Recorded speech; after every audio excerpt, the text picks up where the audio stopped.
పైథాన్‌లో iterative స్టేట్మెంట్స్‌లో first one ఏంటంటే for loop. ఈ for loop అనేది ఎప్పుడు వాడతారు? అండ్ ఈ ఫర్ లూప్ సింటాక్స్ ఎలా ఉంటుంది అనేది చూద్దాం. ఈ ఫర్ లూప్ ఎప్పుడు వాడతారంటే, మన దగ్గర ఏదైనా ఒక సీక్వెన్స్ ఉండి, దాంట్లో ఆ సీక్వెన్స్ మీద మనం ఏదైనా ఒక ఆపరేషన్ పెర్ఫార్మ్ చేయాలన్నా, లేతే ఒక స్టేట్మెంట్‌ని మల్టిపుల్ టైమ్స్ మనం ఆపరేట్ చేయాలన్నా ఈ ఫర్ లూప్ అనేది వాడతారు. ఇంకొకసారి మళ్ళీ చెప్తున్నాను. ఈ ఫర్ లూప్ ఎందుకు వాడతారు? ఎందుకంటే మన దగ్గర ఒక సీక్వెన్స్ ఉండి, ఆ సీక్వెన్స్‌లో ఈచ్ అండ్ ఎవ్రీ ఎలిమెంట్ మీద మనం ఏదైనా టాస్క్ పెర్ఫార్మ్ చేసి, ఓవరాల్ ఆ అనాలిసిస్ తోటి మనం ఏదైనా రిజల్ట్‌ని ప్రొడ్యూస్ చేయడానికి కానీ, ఆర్ మనం ఏదైనా ఒక సెట్ ఆఫ్ స్టేట్మెంట్స్‌ని మల్టిపుల్ టైమ్స్ ఎగ్జిక్యూట్ చేయడానికి కానీ, ఈ ఫర్ లూప్ అనేది వాడతారు. ఓకే. ఇది ఎందుకు వాడతారో అర్థమైంది కాబట్టి, ఇప్పుడు మనం దీని సింటాక్స్ చూద్దాం. For each element. ఈ ఎలిమెంట్ అనేది నేమ్ అన్నమాట. మనం ఏదైనా పెట్టుకోవచ్చు. For each element in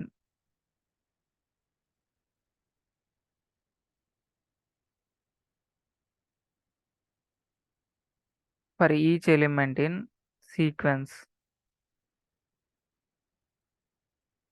for each element in sequence, we are going to perform some actions like statement 1, statement 1, statement 2, and so on. We are going to perform some certain actions on each and every element, and we gonna do something to get something. ఏదైనా ఒక task perform చేయడానికి ఇలా every ఎలిమెంట్‌ని తీసుకొని సీక్వెన్స్‌లో నుంచి ఆ సీక్వెన్స్‌ని analyse చేసి మనం certain అవుట్‌పుట్‌ని ప్రొడ్యూస్ చేయగలుగుతాం. ఆర్ ఈ సింపుల్‌గా ఈ మల్టిపుల్ స్టేట్మెంట్స్‌ని మల్టిపుల్ టైమ్స్ ఈ సీక్వెన్స్ ఆఫ్ స్టేట్మెంట్స్‌ని మల్టిపుల్ టైమ్స్ ఎగ్జిక్యూట్ చేయడానికి, ఆర్ ఈ సెట్ ఆఫ్ స్టేట్మెంట్స్‌ని మల్టిపుల్ టైమ్స్ ఎగ్జిక్యూట్ చేయడానికి ఈ ఫర్ లూప్ అనేది వాడతారు మనం. సో, ఇది మనకున్న సింటాక్స్ అయితే. ఓకే. ఇప్పుడు మనం దీని మీద ఒక క్వెషన్ చూద్దాం. ఫస్ట్ క్వెషన్ ఏంటంటే, I like to write a program. Write a program to print hello spark 10 times using for loop. For loop వాడుకొని హెలో స్పార్క్ అని 10 టైమ్స్ ప్రింట్ చేయాలంట. సో, ఈ ప్రోగ్రామ్ అయితే మనం ఎలా చేయాలనేది చూద్దాం. ఈ ప్రోగ్రామ్ మనం ఎలా చేయాలంటే, ఫస్ట్ నేనేంటంటే ఫర్ లూప్ రాయాలి. నేను ఈచ్ ఎలిమెంట్ అనేది ఒక యూజర్ డిఫైన్డ్ వేరియబుల్ అన్నమాట. ఏ పేరైనా పెట్టుకోవచ్చు. నేను ఐ అని పెట్టుకుందాం అనుకుంటున్నా. యూజర్ డిఫైన్డ్ వేరియబులే కాబట్టి ఐ అని పెట్టుకోవచ్చు, లేకపోతే జే అని పెట్టుకోవచ్చు, లేకపోతే ఎన్ అని పెట్టుకోవచ్చు, మన ఇష్టం. నేను ఐ పెట్టుకుందాం అనుకున్నా. ఫర్ ఐ ఇన్ నాకు ఎన్ని సార్లు ఇటరేట్ అవ్వాలంటే 10 టైమ్స్ ఇటరేట్ అవ్వాలి. సో, రేంజ్ అనే ఫంక్షన్ వాడుకుందాం అనుకుంటున్నా. ఈ రేంజ్ అనే ఫంక్షన్ ఏం చేస్తుందంటే, మనం రేంజ్ లోపల ఏదైనా వాల్యూ ఇచ్చామనుకుంటే, ఈ రేంజ్ అనే function up to that element వరకు సీక్వెన్స్‌ని ప్రొడ్యూస్ చేస్తుంది. ఫర్ ఎగ్జాంపుల్, మనం ప్రింట్ ఆఫ్ రేంజ్ ఆఫ్ 10 అనేది ఒకసారి ప్రింట్ చేద్దాం అనుకుంటున్నా. ఈ రేంజ్ అనే ఫంక్షన్ ఏం ప్రొడ్యూస్ చేస్తుందో చూద్దామని. 0 నుంచి 10 వరకు రేంజ్‌ని ఇది ప్రొడ్యూస్ చేస్తుంది. ఓకే. మరి ఏ రేంజ్‌ని ప్రింట్ చేద్దాం అనుకుంటున్నా. అసలు ఈ రేంజ్ అనేది ఏమేం సీక్వెన్స్ ఉంటది అనేది ప్రింట్ చేద్దాం అనుకుంటున్నా. సో, ఈ రేంజ్ అనే సీక్వెన్స్‌ని ప్రింట్ చేయడానికి ప్రింట్ అనే ఫంక్షన్ వాడుకొని ప్రింట్ ఆఫ్ ఐ అంటే ఈ సీక్వెన్స్‌లో ఏమేమి ఎలిమెంట్స్ వస్తాయో ఒక్కొక్క ఎలిమెంట్‌ని నేను ఐలో సేవ్ చేసుకొని ఇక్కడ ఏం చేస్తున్నానంటే ఐ వాల్యూని ప్రింట్ చేస్తున్నాను. సో, అలా ట్రై చేద్దాం ఇప్పుడైతే. నేను దీన్ని రన్ చేస్తున్నాను. నాకేమైంది 0 ప్రింట్ అయింది ఫస్ట్. తర్వాత 1 ప్రింట్ అయింది. తర్వాత 2 ప్రింట్ అయ్యి, తర్వాత 3, తర్వాత 4 అప్ టిల్ 9 వరకు ప్రింట్ అయింది. అంటే ఈ రేంజ్ ఫంక్షన్ ఏం చేస్తుంది? నేను రేంజ్ ఆఫ్ 10 అని ఇస్తే 0 నుంచి 9 వరకు ప్రింట్ చేస్తుంది ఈ రేంజ్ అనే ఫంక్షన్. అండ్ 9 టైమ్స్ ఇటరేట్ అవుతుంది ఇది.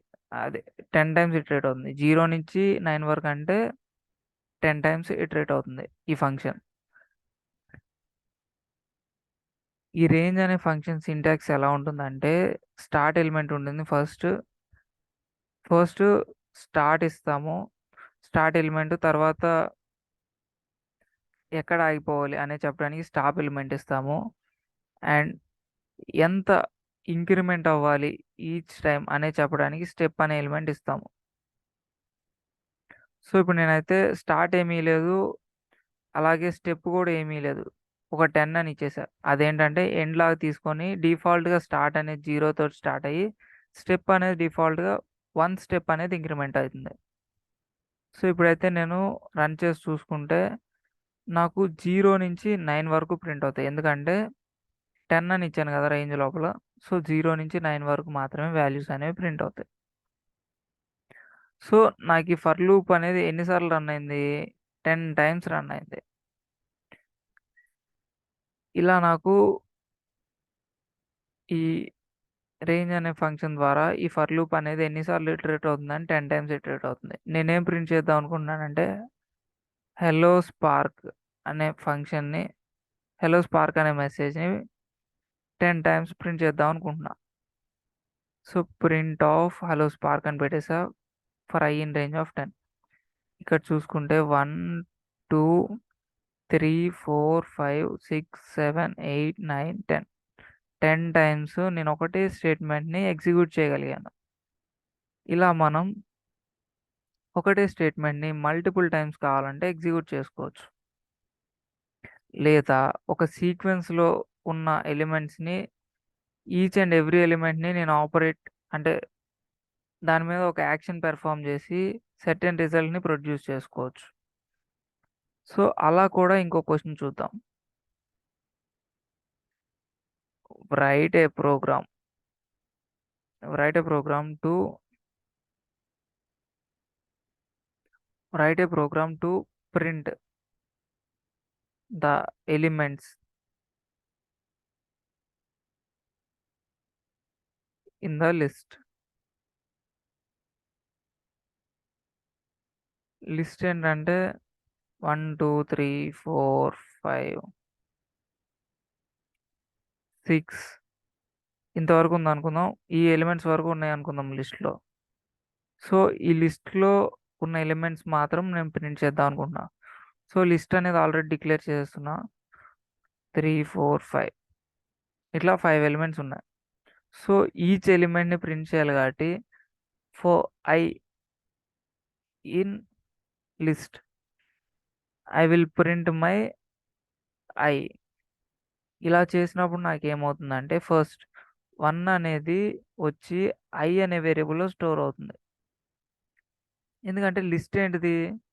List is nothing but 1, 2, 3, 4, 5.